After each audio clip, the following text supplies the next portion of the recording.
Good morning students, मैं Sita Soni, assistant professor, department of zoology, GHS government PG college Sujangarh.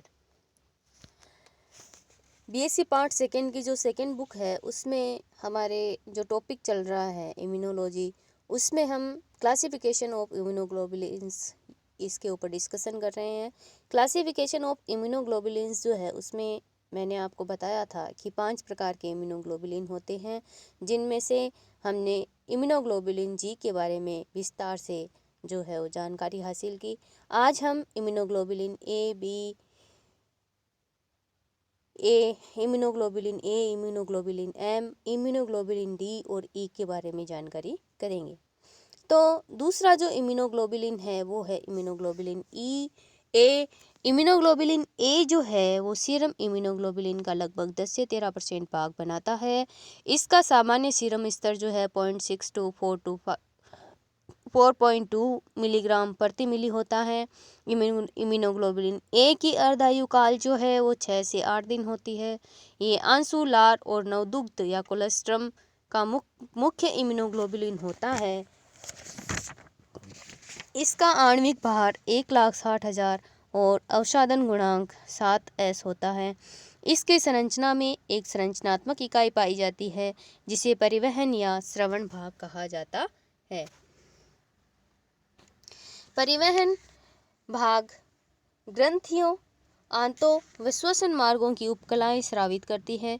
T भाग के द्वारा 2 immunoglobulin A अणु अपने एफसी क्षेत्र में जुड़े रहते हैं, जिससे इम्यूनोग्लोबुलिन ए का 11s का डाइमर बन जाता है। एक अन्य पॉलीपेप्टाइड श्रृंखला जो जे चेन भी इम्यूनोग्लोबुलिन ए में पाई जाती है। जे चेन जो है इसका श्रवण लसिका कोशिकाएं करती है। अधिकांशतः इम्यूनोग्लोबुलिन ए को ऊतकों की प्लाज्मा कोशिकाएं स्रावित करती है।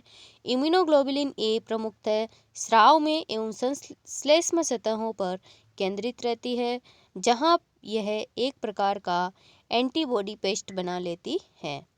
ऐसा माना जाता है कि इम्यूनोग्लोबुलिन ए श्वसन तंत्र व आंत्र में प्रवेश करने वाले रोगजनकों के प्रति स्थानीय प्रतिरक्षा प्रदान करती है। इम्यूनोग्लोबुलिन ए प्रतिरक्षी सूक्ष्मजीवों के श्लेष्म कोशिकाओं की सतह पर चिपकने की क्षमता को कम या संदमित कर देती है। इसके परिणाम स्वरूप सूक्ष्मजीव शरीर के ऊतकों में प्रवेश नहीं कर पाते हैं। इम्यूनोग्लोबुलिन ए जो है वो पूरक बंधन नहीं कर पाती, परंतु पूरक बंधन पथ को सक्रिय कर सकती है। इस प्रकार इम्यूनोग्लोबुलिन ए फेगोसाइटोसिस क्रिया को उद्दीपित करती है।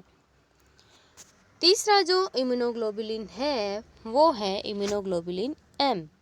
सीरम इम्यूनोग्लोबुलिन का IMG 5 से 8% भाग बनाती है।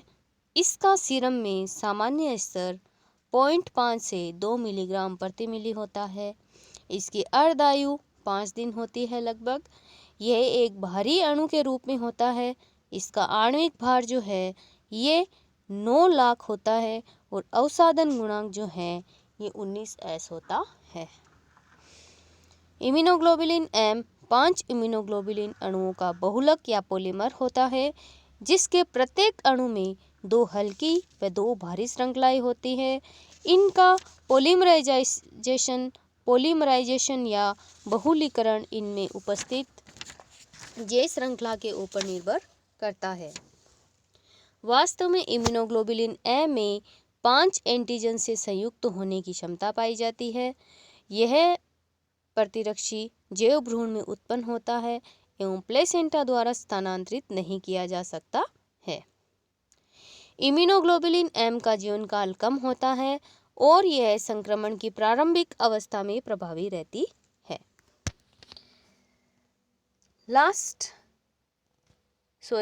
इसमें चौथा जो इम्यूनोग्लोबुलिन है ये है इम्यूनोग्लोबुलिन डी। तो इम्यूनोग्लोबुलिन डी जो है वो इम्यूनोग्लोबुलिन जी के समान होता है। इसकी सांद्रता सीरम में 3 मिलीग्राम प्रति मिलीलीटर होती है। इम्यूनोग्लोबुलिन डी की अर्धायु काल लगभग 3 दिन और इम्यूनोग्लोबुलिन डी का आणविक भार जो है वो 1,80,000 होता है। इसका अवसादन गुणांक 7S होता है।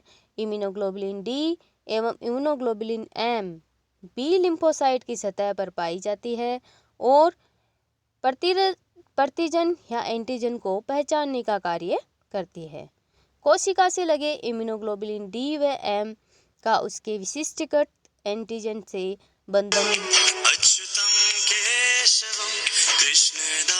बंधन जो है कोशिका से लगे इम्यूनोग्लोबुलिन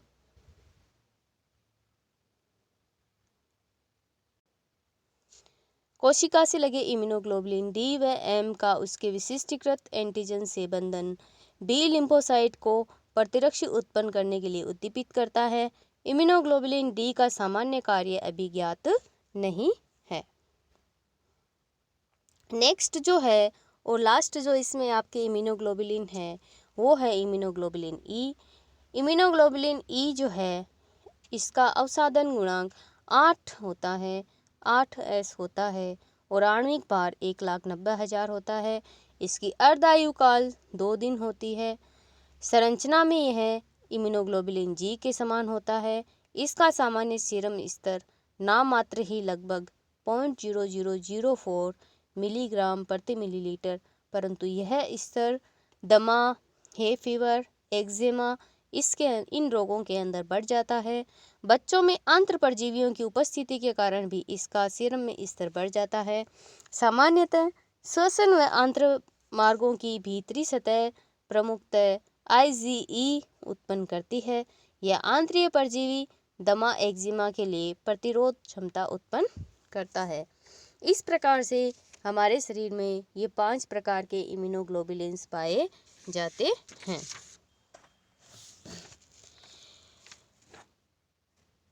इम्यूनोग्लोबुलिन्स जो हैं इसके जो इनकी विशेषताएं जो है इस सारणी के अंदर भी जो है आपको दी गई है। जैसे कि इसमें 5 भागों में इम्यूनोग्लोबुलिन्स के बांटकर इनके अवसादन गुणांक, आणविक भार, सीरम में सांद्रता, अर्धायु, प्रतिदिन उत्पादन, कार्बोहाइड्रेट का परसेंटेज, पूरक स्थिरीकरण, प्लेसेंटा द्वारा परिवहन, दूध में उपस्थित है या नहीं, ताप का स्थायित्व, ये जो है इसकी विशेषताओं के आधार समझाया गया है। ये भी आप ज़रूर इसको एक बार स्टडी कीजिएगा। Okay students, thank you. Next chapter में हम इम्यूनोग्लोबुलिन या इम्यूनोलॉजी जो है उसकी जो सेकंड पार्ट जो है यानी 5वीं यूनिट जो है उसके ऊपर हम डिस्कशन करेंगे। तब तक के लिए have a nice day. Thank you.